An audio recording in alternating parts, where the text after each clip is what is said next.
La primera causa de muerte en las mujeres mexicanas es el cáncer del cuello de la matriz. 48 mujeres mexicanas mueren diariamente por esta enfermedad, es decir, cada media hora muere una mujer por cáncer cervicouterino en México. El grupo de edad en el que se presenta con más frecuencia es entre los 35 y 45 años de edad. Sin embargo, cada vez se detecta a edades más tempranas. Actualmente, los médicos saben que existe una relación importante entre el virus de papiloma humano y el cáncer del cuello de la matriz. Y para hablar sobre ese tema, hoy nos acompaña el doctor Luis Felipe Saldívar Moreno, especialista en ginecología y responsable de la clínica de displasia de Hospital Semaín. Vamos a la entrevista en Familia Semaín.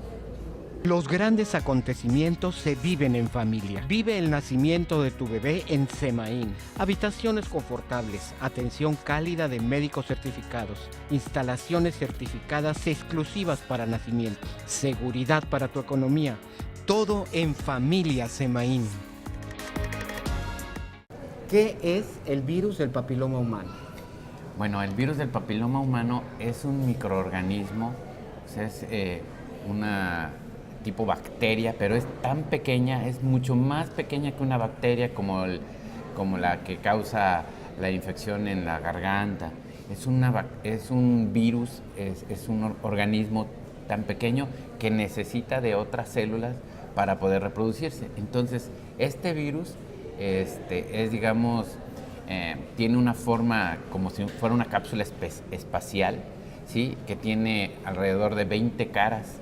Esa es como uno de esos cilindros que usan en la primaria, pero es microscópica, es decir, que está tan pequeña que al encontrarse en un sitio se puede transmitir por el contacto directo entre la piel que está infectada y una piel que está sana.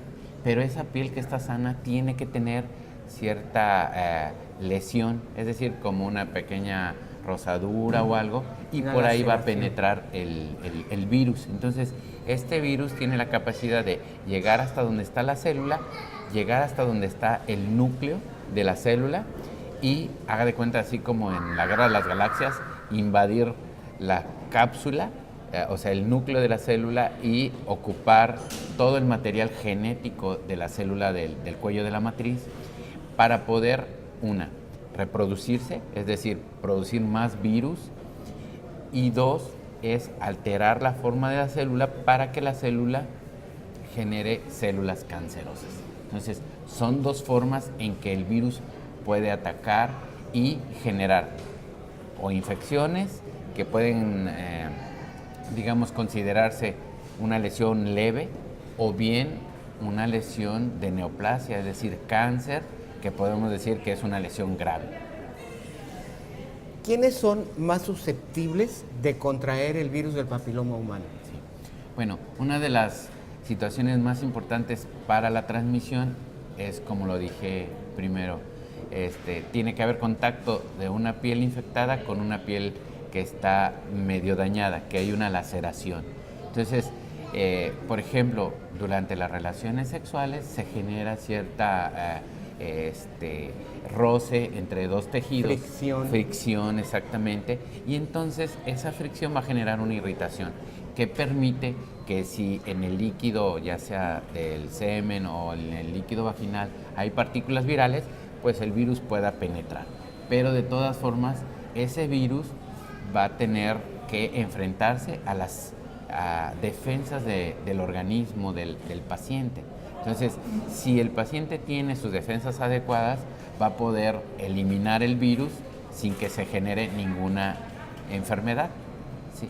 Y entonces, si el paciente tiene sus defensas disminuidas, bueno, el virus puede penetrar a la célula y apoderarse del núcleo y generar nuevas células anormales. Entonces, las pacientes más susceptibles son las pacientes, por ejemplo, que inician sus relaciones en edad temprana, por decirlo así. Antes de los 18 años, el cuello de la matriz todavía esa cubierta, que valga la redundancia, que lo recubre, va a estar inmadura. Entonces esas células son muy débiles para poder rechazar el virus.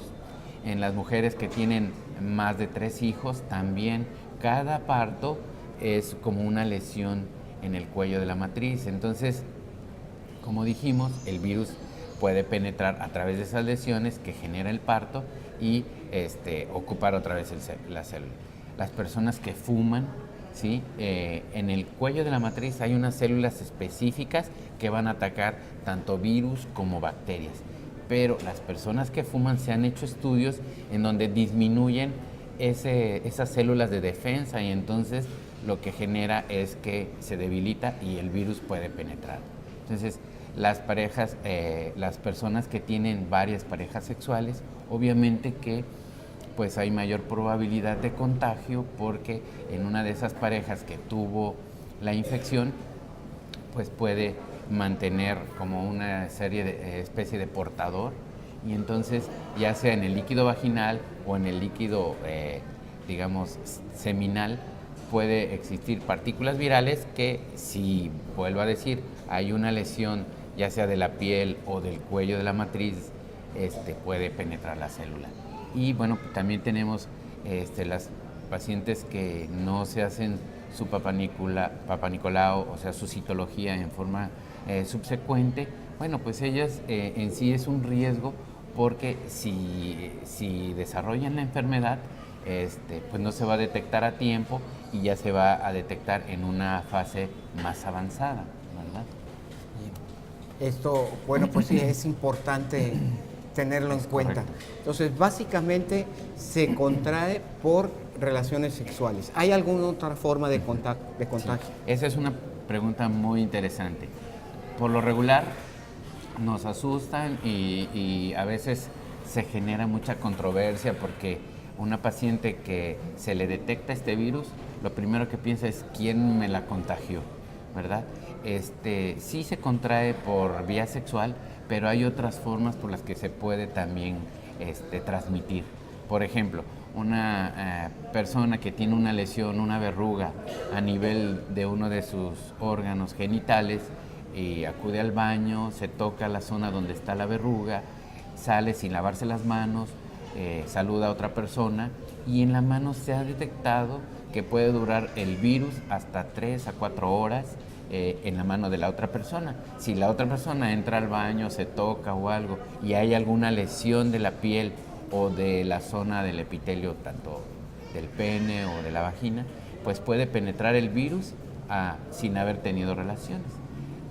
Se hablan de los fomites. Los fomites son objetos inanimados, como pueden ser toallas, como pueden ser ropa interior. Obviamente que si la toalla está lavada y todo previamente, no va a haber una transmisión del virus. No resiste el virus, no resiste el lavado. Sí, es como el virus de la influenza. O sea, si se lava las manos la persona, va a eliminarlo.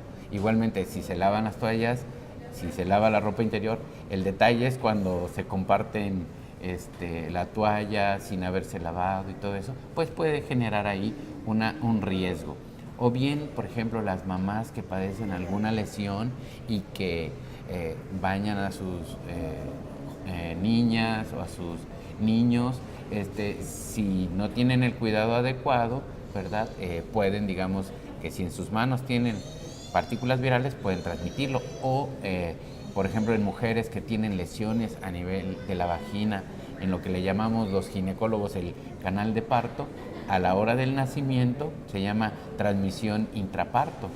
Durante el parto, el bebé aspira un poquito del líquido de la vagina, porque pues él trata de respirar, entonces puede aspirar un poquito y llegar hasta la laringe.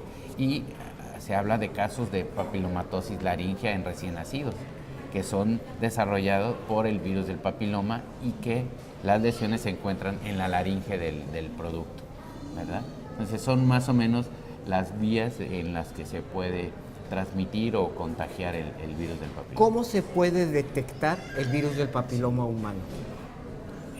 Mire, la detección del virus del papiloma humano es muy difícil, ¿verdad? Eh, la detección, digamos, una paciente se hace un papanicolau, ¿sí? Y, doctor, es que mire, mi papanicolau dice que tengo virus del papiloma humano. No.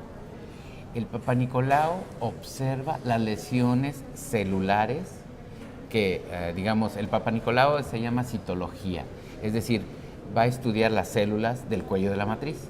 Entonces, las células van a tener ciertas modificaciones que pueden ser sospechosas de virus del papiloma.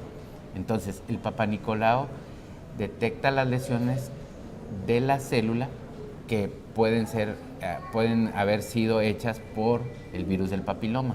¿Sí me explico? Pero siempre se necesita un estudio confirmatorio, que puede ser la colposcopía para dirigir una biopsia en una zona sospechosa y entonces se toma una biopsia. Entonces, si queremos hacer una detección, una adecuada diagnóstico, tenemos que o tomar una biopsia o bien un estudio que es a partir de las partículas virales de este virus que deja en las células, se hace un estudio del DNA que se llama captura de híbridos o reacción en cadena de la polimerasa.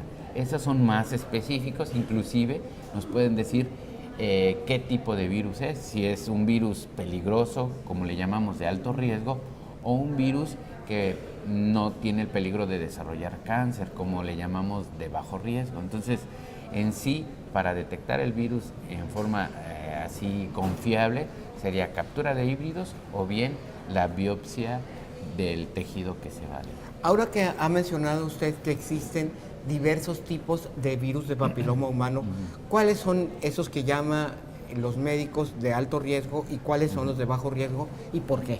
Ajá.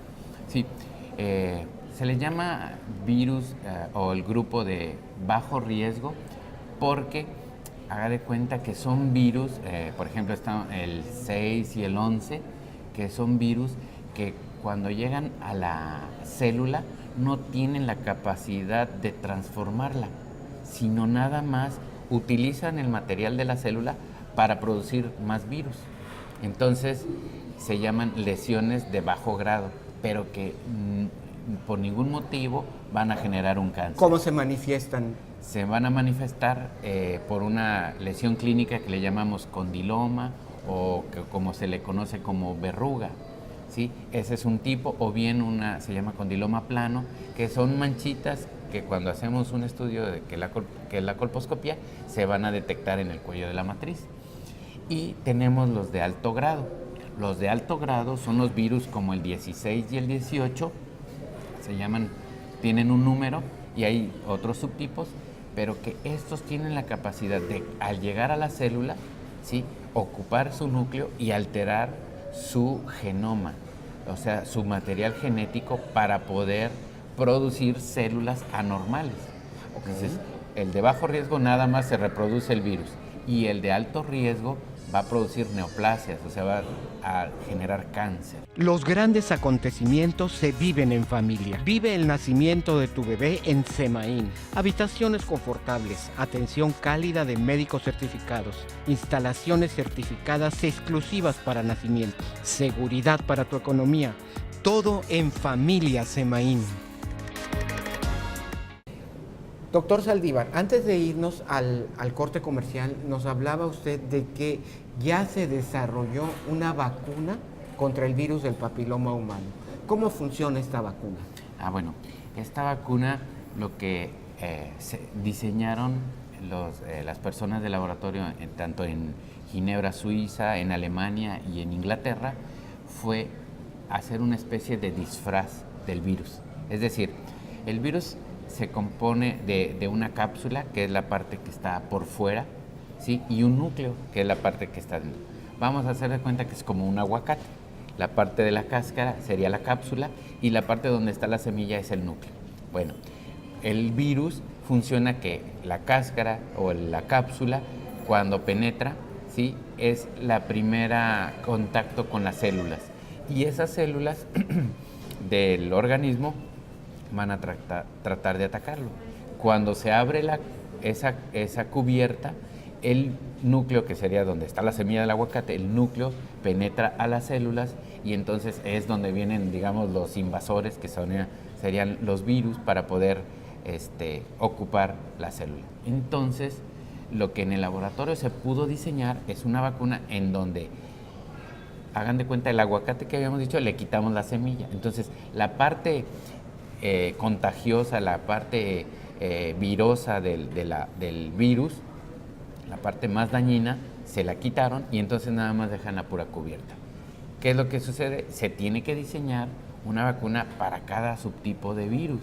Entonces, se diseñó una que se llama bivalente, es decir, que tenía, digamos, 2 disfraces de virus para el 16 y para el 18, que son los que causan cáncer.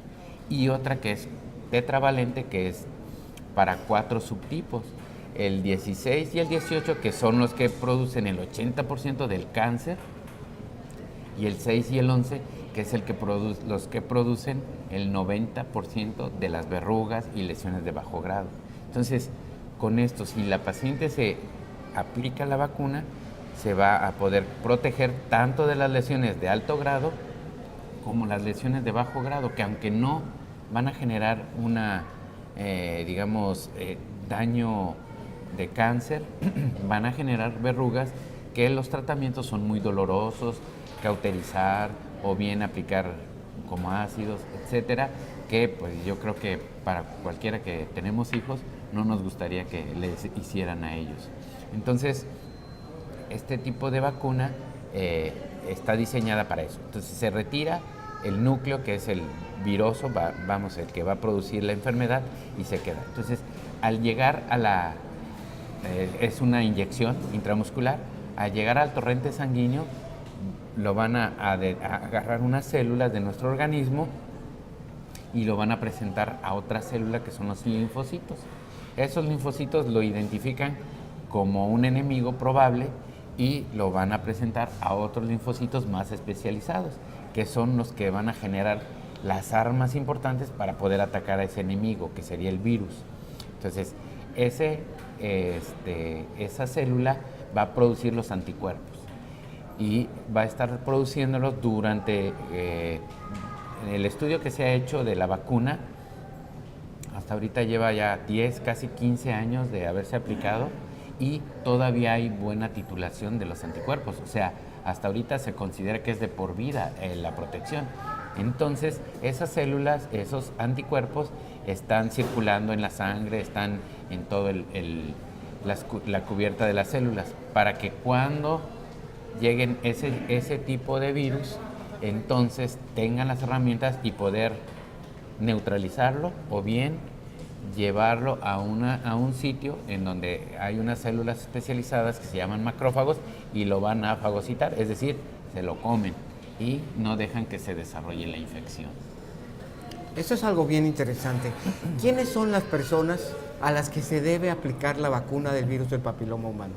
Bueno, se recomienda en sí a las pacientes, a las mujeres y a los niños que no han tenido relaciones sexuales.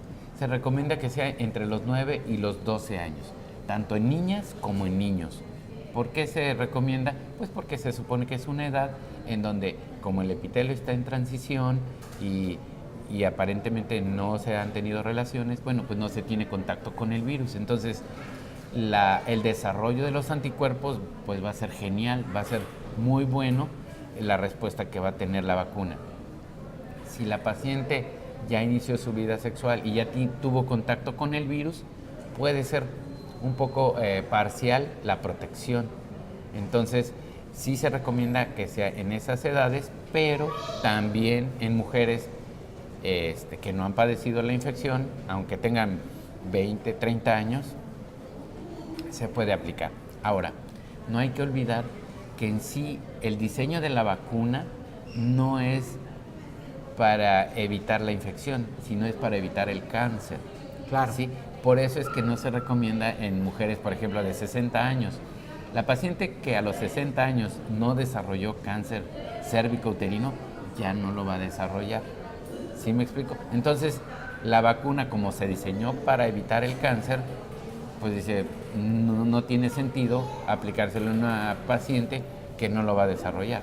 Entonces, si la paciente de 40 años que a lo mejor tuvo algún problema de infección de virus del papiloma humano, perdón, y que ya se curó, bueno, sí se la puede aplicar, sí, para proteger de los demás subtipos virales, ¿verdad? Sí va a tener una protección, pero un poco parcial. Pues estamos platicando con el doctor Luis Felipe Saldívar Moreno, especialista en ginecología de Hospital Semaín. Vamos a una breve pausa comercial y regresamos con más en tu programa Familia Semaín. Los grandes acontecimientos se viven en familia. Vive el nacimiento de tu bebé en Semaín. Habitaciones confortables, atención cálida de médicos certificados, instalaciones certificadas exclusivas para nacimientos, seguridad para tu economía. Todo en Familia Semaín. Hemos notado que algunas mamás se resisten a que sus niñas sean vacunadas. Unas porque piensan que vacunar a las niñas antes de empezar su vida sexual es como decirles, ten un pasaporte para vivir tu sexualidad. Y otras porque se han corrido rumores a través de las redes sociales de reacciones adversas de la vacuna. ¿Qué nos puede usted decir de esto? Bueno, para empezar, digamos que el inicio de la vida sexual activa o de las relaciones sexuales en los adolescentes, bueno, eso cada vez está un poquito más estimulado, pero no en sí por el uso de anticonceptivos o el uso de una vacuna, sino más bien estimulado por la cultura que a veces está, digamos que, trayendo de otros países, viendo programas en donde las jovencitas en la preparatoria, en la secundaria, parece que ya tienen parejas y que tienen vida sexual. El tomar un anticonceptivo, el aplicarse la vacuna del virus del papiloma humano, lo que estamos pensando es en un problema de salud.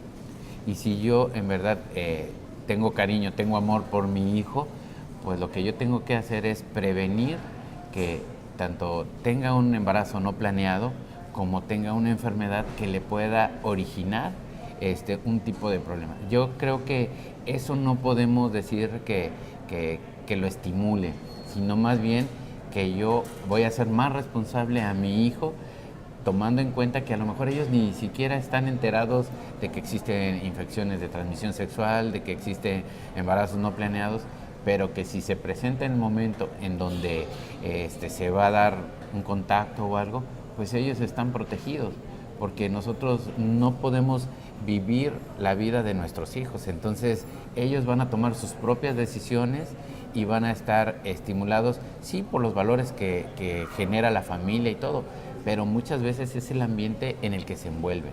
Las mismas redes sociales y los medios de comunicación. Es correcto. Muchas veces, ¿qué papás ha checado los mensajes que tiene su hijo en el Facebook, en los WhatsApps y todo eso, para poder en verdad conocer la otra cara de su hijo cuando está con sus amigos? Porque puede ser que en familia se desarrolle de alguna forma, pero que a veces el núcleo de amigos, etcétera, lo estimulan a hacer o a realizar conductas que a veces nos extrañan en nuestros propios hijos. Entonces, el que yo le ponga la vacuna es una representación de una paternidad responsable. Es una protección. Exacto. Es una protección que yo le estoy brindando a mi hijo y que, aunque no lo crea, también va a repercutir en mí. ¿Por qué? Porque yo, digo, uno como papá no le gusta ver a sus hijos que tienen cierto tipo de lesiones que tienen que tratar y que tienen que llevar al doctor y que con cierta pena y todo, mire doctor, le traigo a mi hija que tiene este tipo de lesiones, que tiene verruguitas, etcétera, y hasta ellos mismos le están sufriendo. Entonces, qué mejor que poderles brindar esa protección y al mismo tiempo tener la tranquilidad de que no van a desarrollar ese tipo de enfermedad que a la larga pues van a traerle tratamientos traumáticos para el mismo. Otro de los puntos que comentaba pues es esa difusión de algunos mensajes de algunas reacciones adversas a la vacuna. se presentaron muy pocas, se han aplicado millones de dosis en todo el mundo. Nosotros, desde que inició la vacuna, la estamos aplicando aquí en Semaín, no hemos tenido ninguna reacción así bien fundamentada a la vacuna, y esas reacciones ya se estudiaron, se verificaron que no tiene ninguna relación con el biológico, sino más bien si no se había tenido en un lugar adecuado, si no se había mantenido la vacuna en las condiciones idóneas, y que también el estado de la paciente no era el estado adecuado para poder ser aplicado. Entonces, en una vacuna del sarampión, de la difteria, de la tuberculosis, siempre va a haber ciertas reacciones. Es como un medicamento, ¿verdad? Puede ser usted alérgico a la penicilina, y la penicilina ha salvado millones de vidas, pero para usted puede ser un arma letal, ¿verdad? Pero el que a usted le haya hecho una reacción no le quita la importancia que ha salvado los millones de vidas. Entonces, la reacción que se ha documentado son 3 a 6 más o menos contra a millones nivel y millones mundial. de aplicaciones de la vacuna. Es correcto. Entonces, es una vacuna segura, y eso inclusive ya se está estudiando más y tratando de meterle más subtipos virales. Ya está en Europa y en otros países la vacuna de 9 subtipos diferentes. Entonces, al contrario, no van para atrás, la vacuna no va para atrás, va para adelante, va para tratar de buscar más subtipos y mayor protección para los pacientes. ¿El doctor Saldívar recomienda la aplicación de la vacuna del virus de papiloma? Definitivamente, claro que sí. Este es algo Por muy supuesto. importante. ¿Cuándo y quién debe aplicarse la vacuna? Sí. En resumen. Bueno, lo ideal, el grupo ideal es como lo están manejando en el cuadro básico de vacunación. Las niñas y los niños entre los 7 a los 12 años. A veces dicen de los 9 a los 12 años, pero desde los 7 ya se lo pueden aplicar hasta los 12 años. Ese es el grupo en donde hay que aplicarlas. Pero también se puede aplicar posterior a los 17 años hasta los 26 años. Se puede aplicar tanto en hombres como en mujeres. Y yo recomiendo que en los dos géneros se aplique. ¿Por qué? Porque uno puede ser portador y transmisor, y la otra puede ser la que desarrolle la enfermedad. Pero en los hombres también hay desarrollo de lesiones. También el cáncer de pene está relacionado con el virus del papiloma humano. En un 100% el tumor de cáncer de pene se le han encontrado partículas de virus del papiloma humano. Entonces, en los dos géneros es importante. En nuestra región, ¿qué tan frecuente es el cáncer cervicuterino? Bueno, es muy frecuente debido a que el nivel cultural ha limitado mucho la detección adecuada. ¿Qué quiero decir con esto? Que nuestra población le tiene miedo a realizarse una prueba de detección, ¿sí? Estamos hablando de que el cáncer cervicuterino en nuestra región, en la zona sur de Tamaulipas, hablan de 15 a 16 muertes, ¿verdad?, cada 6 meses por cáncer cervicuterino. Entonces, es una incidencia alta, y que si nosotros nos vamos a hacer estudios, tenemos varios estudios en donde hemos visto esos factores de riesgo, y la mayor parte es porque le tienen miedo a realizarse la citología, le tienen miedo a realizarse el Papanicolau, porque o tienen miedo de que las lastimen a la hora de tomar la muestra, o tienen miedo de que les vayan a decir que tienen algo malo, o tienen miedo a sus esposos, porque ¿cómo te hiciste esta prueba si es una zona muy íntima y nadie la tiene que conocer más que yo, ¿no?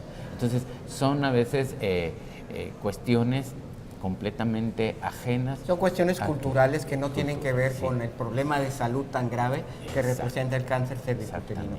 Son cosas contra las que tenemos que luchar, porque si bien es cierto, aquellas mujeres que tienen miedo de que les vayan a decir que tienen tal o cual enfermedad, pues lo mejor es que si lo tienes te lo digan y te lo digan a tiempo, cuando se puede tratar, cuando el tratamiento es menos agresivo, cuando es menos costoso, cuando los resultados pueden ser mucho mejores para una mejor calidad de vida posterior a la...